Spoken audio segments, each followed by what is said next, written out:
To understand the Trump administration's approach to Ukraine, some context is needed. US military aid has been paused, President Zelensky's been told he isn't ready for peace, and JD Vance says this on Ukraine rebuilding.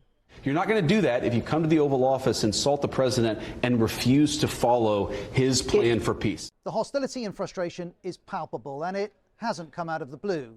In 2019, during his first term, Donald Trump was impeached in connection with a phone call with President Zelensky. Trump was accused of trying to pressure Zelensky into investigating Hunter Biden, the son of Trump's rival, Joe Biden.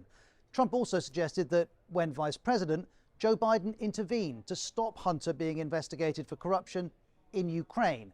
There's no evidence Joe Biden did this. Trump described the call to Zelensky as perfect, and he'd go on the attack. During the impeachment process, Trump's defense referenced claims that Ukraine had intervened in the 2016 US presidential election. One White House Russia expert called this a fictional narrative. A former US envoy testified that Trump called Ukraine a corrupt country full of terrible people. And the president himself called his impeachment a hoax. In early 2020, he was acquitted by senators. Months later, though, he lost the presidential election to Joe Biden, a defeat he raged against and never accepted. And while Trump was out of office, in 2022, Putin launched his full-scale invasion of Ukraine. The West sent weapons and sanctioned Russia, but there was skepticism among Trump supporters. JD Vance said, "I don't really care what happens to Ukraine one way or the other." President Biden saw it differently. In 3 years, US aid to Ukraine would total over $120 billion. And last year, Trump's irritation with Zelensky and the aid was clear. He just left 4 days ago with $60 billion, and he gets home and he announces that he needs another $60 billion, else it never ends. Ukraine had become a lightning rod for those who believed the US was getting a bad deal from Europe. This January, once more, Trump criticized members of the Western military alliance NATO. "We're protecting them, they're not protecting us," he said.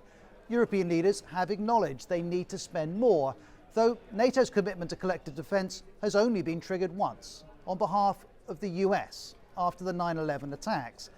Bear that in mind when listening to JD Vance this week. The very best security guarantee is to give Americans economic upside in the future of Ukraine. That is a way better security guarantee than 20,000 troops from some random country that hasn't fought a war in 30 or 40 years. In the UK, opposition politicians accused the vice president of disrespecting British forces. Mr Vance has now denied he meant France and the UK, though they are the only countries talking of deploying troops. But beyond any diplomatic tensions, to the Trump administration, Ukraine is a chance for a reset.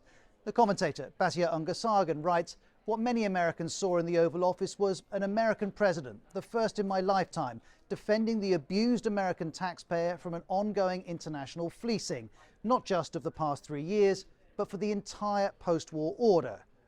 All of this is the context to the last few days. And at the White House last week, there was a clue of what was to come. He's all dressed up today. Then, inside, there was this from a conservative cable network. Do you own a suit? Not everyone wears a suit in the Oval Office. Maybe this was about something else, about a perceived lack of respect or gratitude. Have you said thank you once? JD Vance said he was talking about that meeting in particular. He had another issue too. You went to Pennsylvania and campaigned for the opposition in October. This references a visit to a munitions factory. President Zelensky was accompanied by local lawmakers who were Democrats. But it was in September, not October, and President Zelensky wasn't campaigning for the Democrats. He did, though, say this. To you and for your work, thank you so much. Mr. Zelensky has thanked America many times. Maybe, for Donald Trump and his supporters, thank you isn't enough. I want them to give us something for all of the money that we put up.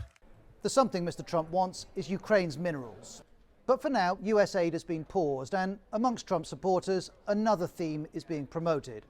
Former Fox News host Tucker Carlson has spoken at Trump rallies, and this week he claimed the Ukrainians sold huge quantities of American weapons on the international black market. No available evidence supports this, but claims of corruption are not new, from pro-Putin and pro-Trump sources. In 2023, a website falsely claimed Zelensky had purchased 2 luxury yachts with US aid money. Trump supporter Congresswoman Marjorie Taylor Greene shared the claim, and J.D. Vance made reference too, saying there are people who would cut Social Security, throw our grandparents into poverty. Why? So that one of Zelensky's ministers can buy a bigger yacht. The yacht claims are false, but J.D. Vance promoted them, and by 2024, he was Trump's running mate. Now they're in power, and the war is into its fourth year. Trump says he wants it to end to save money and to save lives. But his approach to Ukraine, to Zelensky, and to Europe shows this is about much more than that too.